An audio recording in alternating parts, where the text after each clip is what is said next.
A look back at the Ghanaian president's visit to Côte d'Ivoire. Will John Mahama play Alassane Ouattara'S perfidious game and become a pawn of Western imperialism? The recent visit of Ghanaian President John Dramani Mahama to Côte d'Ivoire, presented as a working meeting, comes at a time of heightened diplomatic tensions in West Africa.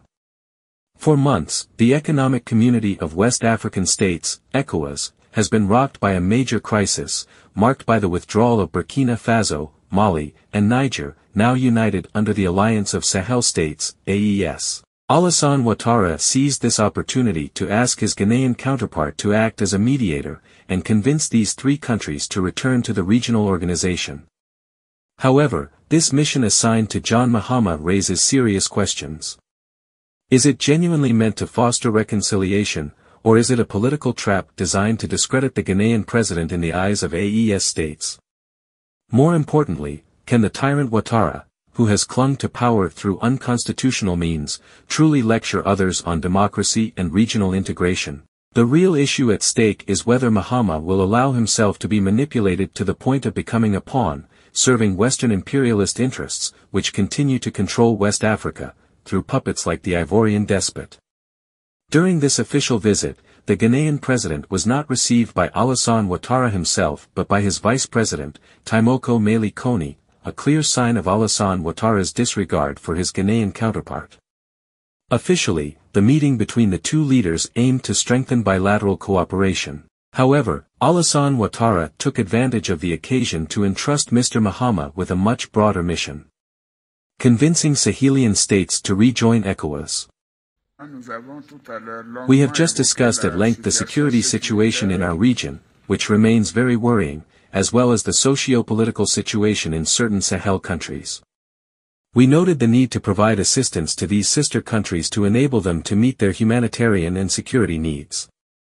We trust you, Mr. President, that during your meetings with these sister countries, you will be able to convince them to remain in ECOWAS, because the future of the peoples of West Africa depends on it. But this statement barely conceals Alassane Ouattara's true intentions. How could Mahama hope to succeed in reconciliation, when Ouattara himself is the main architect of this rupture?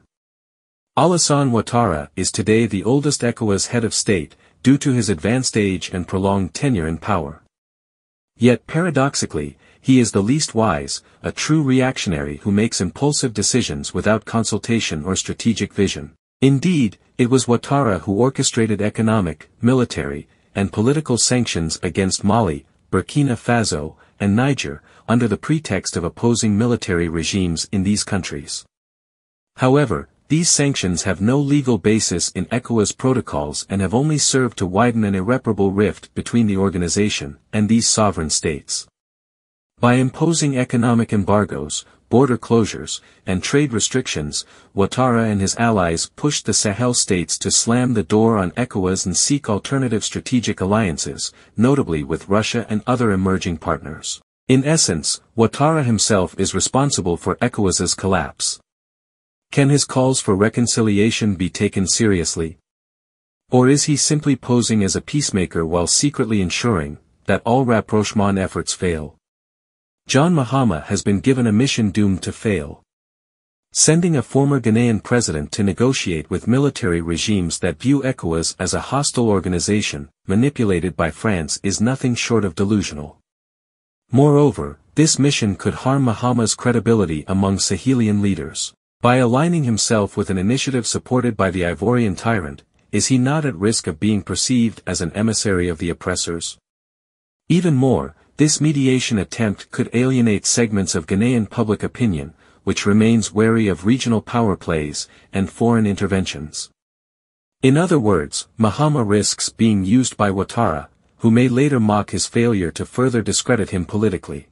Can a putschist like Alassane Ouattara give lessons on democracy?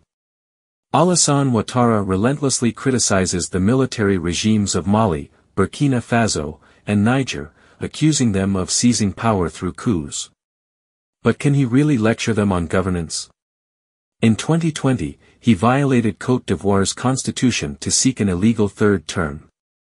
He forced his way onto the ballot by eliminating all his main opponents, and violently suppressed opposition protests. Is he not himself a civilian putschist, having orchestrated a constitutional coup? With what moral authority does he position himself as a guardian of democracy, while already preparing for a fourth term in 2025? By agreeing to take on this mediation role, John Mahama is taking a major risk to his credibility. It is evident that he would never have become president of Ghana if his predecessor, Nana Akufo-Addo, had attempted a third term. Yet, by aligning himself with Ouattara, he indirectly endorses a leader who has already broken his country's constitution, and is seeking to do so again. This raises a crucial question: does Mahama fully grasp the political consequences of this alliance? His reputation as a Democrat could be tarnished by his association with such a controversial leader. John Mahama's visit to Côte d'Ivoire, far from being a simple diplomatic mission, is part of a political manipulation strategy orchestrated by Alassane Ouattara. Behind his calls for mediation, Ouattara seeks to pit Mahama against the Sahel states while continuing to weaken ECOWAS, which he himself helped destroy. But this visit also exposes a major contradiction. Ouattara, a civilian putschist who violates his own country's laws, now wants to lecture others on reconciliation and democracy.